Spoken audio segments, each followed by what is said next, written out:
Sponsored by the Gurukulam residential school, Delhi public school Tateganj. अब ₹2 सस्ता diesel, green India bio diesel, चोरकट, fashion mall, Singh marble and sanitation. आज की top 10 खबरों के साथ मैं हूं एपी लकी और आप देख रहे हैं जन सरोकार से भरी खबरों की बुलेटिन। पलामू मुख्यालय से निकली झारखंडी आवाज कैपिटल न्यूज पर।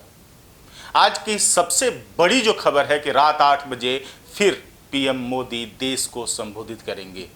ये रात 8 बजे प्रधानमंत्री मोदी का आना ही जहां चर्चा का विषय होता है कि कहीं कुछ खास न जरूर संदेश बड़े देंगे नरेंद्र मोदी। आदतन 5वीं बार लॉकडाउन के दौरान जहां मुख्यमंत्रियों से बातचीत के बाद देश को संबोधित करने वाले हैं, वहीं उम्मीद की जा रही है कि थोड़ी बहुत छूट के साथ लॉकडाउन को बढ़ाया भी जा सकता है। कयास लगाए जा रहे हैं, लेकिन इन सबके बीच में जहां मुख्यमंत्रियों को प्रधानमंत्री मोदी ने कल वीडियो कॉन्फ्रेंसिंग के माध्यम से तमाम ऐसी एहतियात बरतने एवं साफ तौर पर निर्देश दिया था कि कहीं न कहीं अपने जो स्थिति है अपने राज्यों की, उनके हिसाब से आप आवश्यक कदम उठा सकते हैं। लेकिन इन सबके बीच सबसे खास जो रात 8 बजेगा और आप टीवी के स्क्रीन पर चैनल को खोलना चाहेंगे तो आप भी कैपिटल न्यूज खोलिए और सीधे सुनिए प्रधानमंत्री मोदी को देश के नाम क्या संदेश देंगे।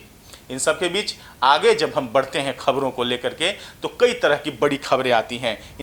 चलिए बढ़ते हैं जब अगली खबर की ओर, तो इन सब खबरों में बड़ी खबर के रूप में जो आज सामने आई है कि विशाखापट्टनम से डाल्टनगंज आने वाली ट्रेन सुबह आई श्रमिकों को लेकर के, तकरीबन 1157 श्रमिकों को लेकर के, लेकिन उसमें से कहीं ना कहीं जब मजदूर उतरे तो उन्होंने स्पष्ट तौर पे कहा कि हमसे ट्रेन का किराया के नाम पर कंपनी में पैसे वसूले गए हैं। जो आम तौर पे केंद्र सरकार और राज्य सरकार अपना पीठ थपथपा रही है कि हम स्पेशल श्रमिक ट्रेन चला करके जहां श्रमिकों को घर वापसी करा रहे हैं, जिसके निःशुल्क कोई किराया नहीं लिया जाएगा। लेकिन इन सब के बीच कंपनी की ओर से कई कंपनियों के नाम आए हैं, जो लगातार हमने खबरों के माध्यम से दिखाया है। कई कंपनियों के नाम आए हैं जिसमें ये इन पर आरोप लगा है वो श्रमिकों को जाने देना नहीं चाहते हैं, और नहीं जाने देना चाहते हैं तो क्या आप उनसे वसूली करेंगे? आपदा के वक्त ये जितना बेहद शर्मनाक है, उतना ही सरकार का ध्यान केंद्रित जरूर करेगा कि आखिरकार श्रमिकों के साथ क्या व्यवहार किया जाता है। लेकिन सबके बीच में जब वहां से निकल कर जब हम हवाई अड्डा पहुंचते हैं तो वहां पाते हैं कि पूरी तरह से बस की व्यवस्था, खाने का पैकेट, पानी का बोतल और हर एक सुविधा मुहैया कराई जाती है। आमतौर पे जो देरी होती है, जो भीड़ होती है, वो थोड़ा उग्र होती है, लेकिन इन सबके बीच जिला प्रशासन जो पलामू की है उसकी ओर से खासा ध्यान रखा जा रहा है कि श्रमिकों को किसी तरह की कोई समस्या नहीं हो, और डाल्टनगंज जो आ रही है ट्रेन, उनके अलावा तमाम जो जिले हैं उन जिलों के श्रमिकों को उन्हें सकुशल भेजा जा सके। इन सबके बीच अभी जो मौसम है वो मौसम कहीं ना कहीं डराने वाला है। मौसम डरा रहा है इस रूप में कि लगातार तेज हवाएं चल रही हैं। 30 से 40 किलोमीटर की तेज हवाएं एकाएक उठ रही हैं।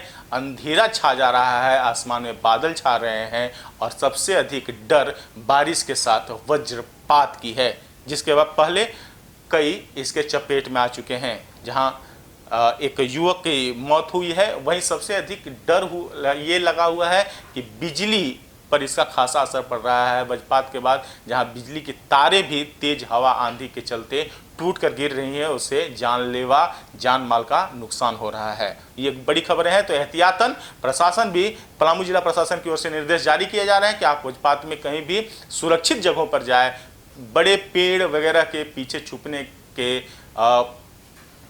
बड़े पेड़ वगैरह के पीछे छुपने की कोशिश न करें, जो जानलेवा साबित हो सकता है। तो कृपया जैसे ही मौसम बिगड़ता है आप सुरक्षित जगह पर जाएं, ताकि मौसम जब साफ हो तभी वहां से निकल पाएं।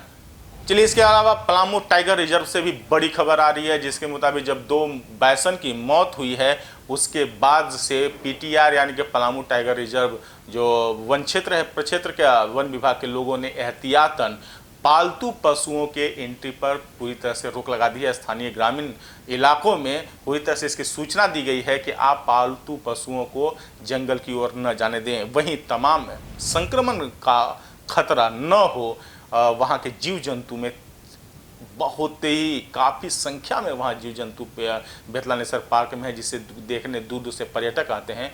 उनके साफ पानी पीने एवं सुरक्षित रहने के उपाय किए जा रहे हैं। जो कृत्रिम जलाशय हैं उन्हें साफ किया जा रहा है, सैनिटाइज किया जा रहा है, उसमें पानी भरा जा रहा है, ताकि शाम के वक्त अगर वो झुंड के झुंड, समूह के समूह अगर जानवर आते हैं तो उन्हें किसी भी तरह की परेशानी न हो, उन्हें पानी मुहैया हो सके। तो इन सब के बीच जो ख्याल रखा जा रहा है, लेकिन कहीं ना कहीं बेतला नेशनल पार्क में खासा असर पड़ा है जब पर्यटकों का आना कम हुआ है, जिससे रोजगार पर भी सामत आई है।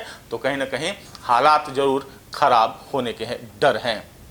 इन सब के बीच चतरा सांसद सुनील सिंह ने लगातार लॉकडाउन के दौरान लोगों के पास उपस्थिति के रूप में मास्क वितरण का कार्यक्रम लगातार जारी रखा है।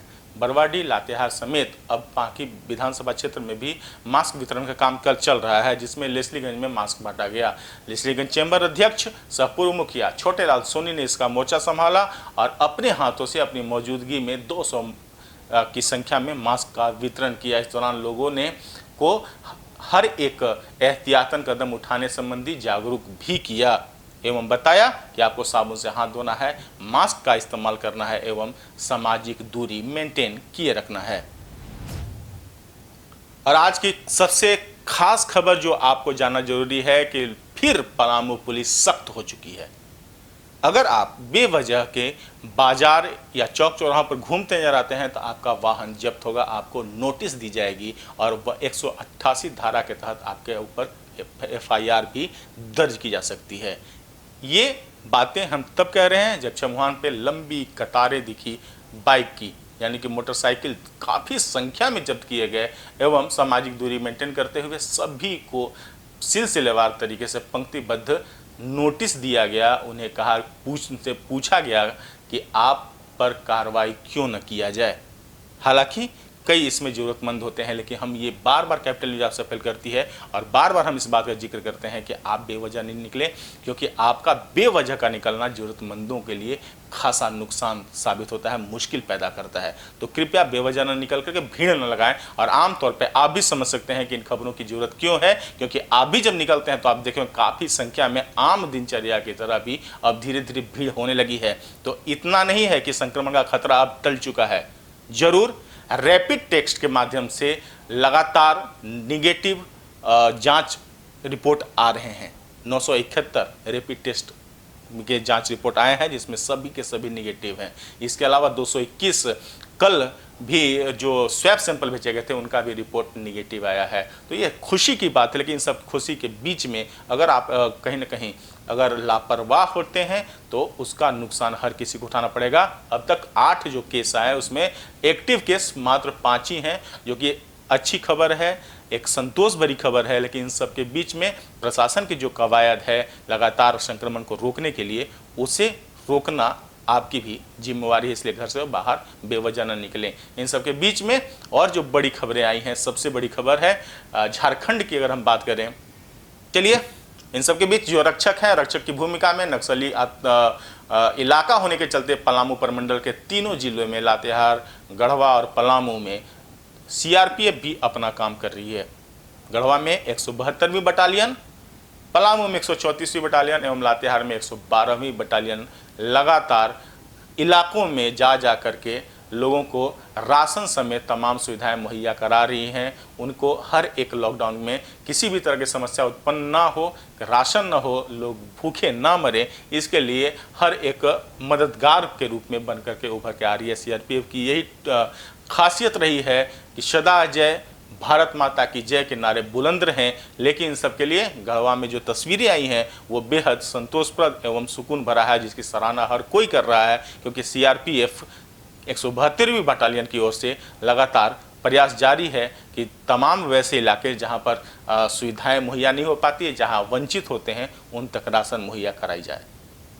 बाकी खबरों के लिए आप देखते रहिए कैपिटल न्यूज, लेकिन हर दिन, हर पल, हर क्षण, हर दिन, हर पल, हर क्षण की खबरों को जरूर हम आप तक तेजी से पहुंचाने की कोशिश करेंगे। और इस कोशिश का तभी कामयाब होगा जब आप हमारा साथ देंगे, लाइक करेंगे, सब्सक्राइब करेंगे और अपडेट रहने के साथ साथ आप सुझाव भी देंगे कि हमें और क्या नया करना चाहिए।